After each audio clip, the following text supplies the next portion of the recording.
Aloha! Welcome to Mai's Table, where you find God in gourmet. And this is my kitchen, the heart of my home.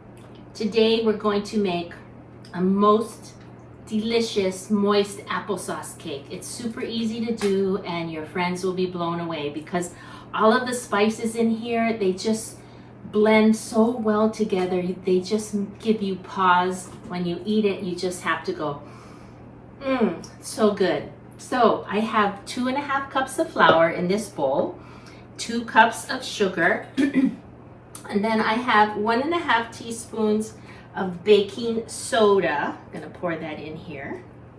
You can actually just throw everything together, but I like to mix the dry things first.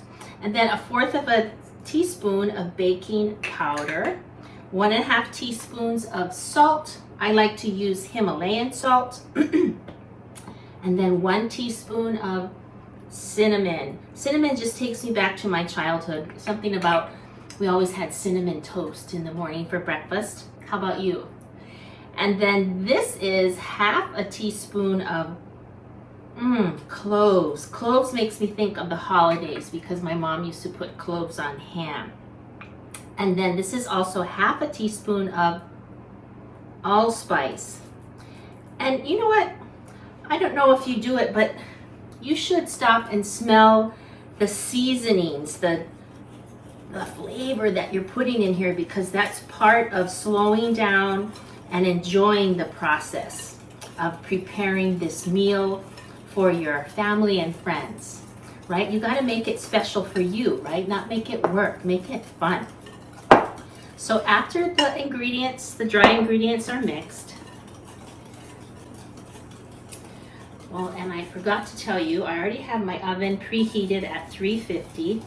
I use a convection oven, so sometimes it takes a little bit less time. It just moves all the air around in the oven. And I have a 9x13 pan greased already. So all of the dry ingredients, excuse me, are mixed together. I have 1/2 cup of water, 1.5 cups of unsweetened applesauce. Yummy. And 2 eggs. And 1/2 cup of vegetable oil.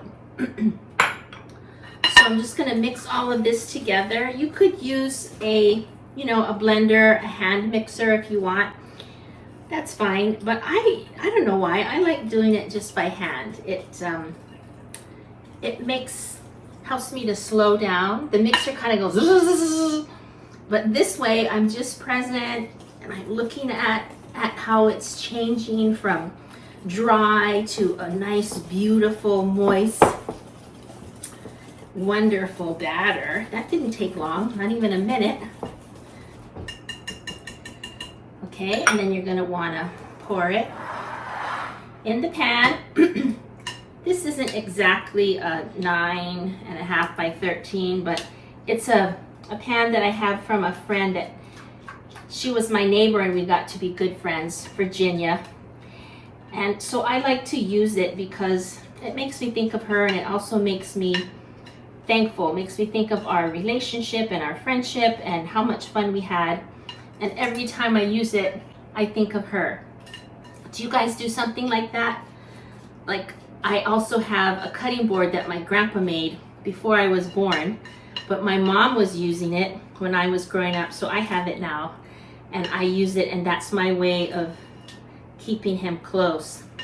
Okay, and then you have to go like this as part of the, wow. That's part of the step. Holy smokes. It is so good. All of the spices in there are so good. So you're gonna bake this for about 60 minutes or until it's done.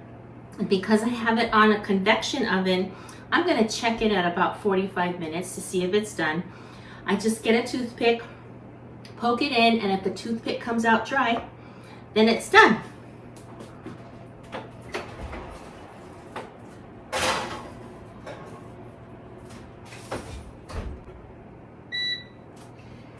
I like to leave the light on because I like watching it rise. That's part of the fun. So when it's done, I'll bring it out. Okay, so I kept an eye on this. And usually when you start to smell the cake that you're baking, that is a good indication that it's almost done. And so I checked it at 35 minutes. Oh, it's done. So because I have the convection oven, but look how beautiful this is. And also another indication that it's done is that it pulls away from the sides. You can't see that now, but I can. And you know what? This knife, sometimes it's easier. Oh my God. It's so good. Sometimes it's easier to use a plastic knife. I don't know if you can see. Let me show you. They don't bring up the edges as much. So look at this. See how the edges are brought up? And then the other one here. This is really heavy. The edges are brought up, and then I use the plastic knife, and it's a much cleaner cut. That's what I wanted to say. So I'm going to use my handy dandy plastic knife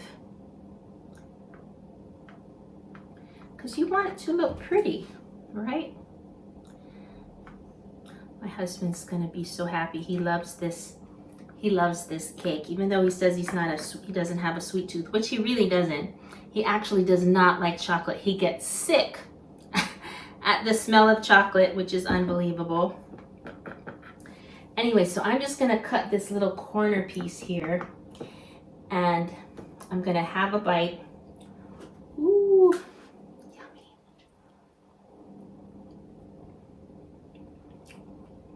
yummy. See, to me, this is perfect, just as it is. It's just like Goldilocks. It's just right. Not too sweet. Just right, but I am gonna put just a teeny bit of frosting on.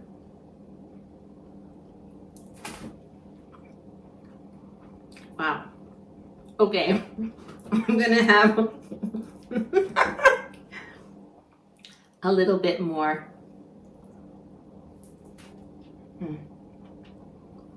Wow.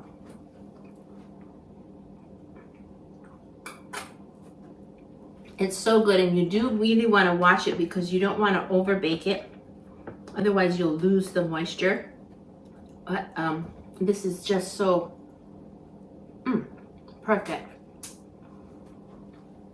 So I will have a picture of some of the pieces frosted. I'm sure you guys know how to frost a cake, and I so appreciate you watching, and I really sincerely hope that you enjoy it and that this is a fun time for you because it's a fun time for me, that you share it with your friends, that you subscribe to my channel, and check out my website. I have lots of really good stuff on there, not only recipes for physical food, but recipes for delicious living, on how to live a more meaningful and purposeful life.